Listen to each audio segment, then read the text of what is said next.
జరిపించాలి. నర్సింగ్ కాలేజీల అవకతవకలపై జరిపించాలి. రాష్ట్ర వ్యాప్తంగా ఉన్న ప్రైవేట్ నర్సింగ్ కాలేజీలు కళాశాలలపై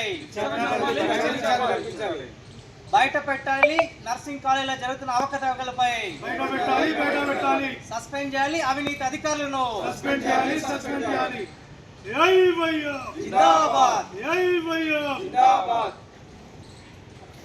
అవకతవకలపై విచారణను జరిపించాలి. రాష్ట్ర వ్యాప్తంగా ఉన్న నర్సింగ్ స్కూళ్లు కళాశాల అవకతవకలపై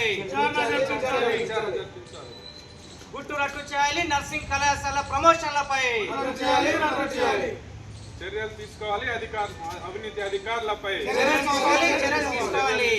అవినీతి అధికారులపై అఖిల భారత యువజన సమైక్య స్పందించాలి. రాష్ట్ర ప్రభుత్వం వెంటనే రద్దు చేయాలి. అక్రమ కళాశాలలను రద్దు చేయాలి. అక్రమ నర్సింగ్ కళాశాలలను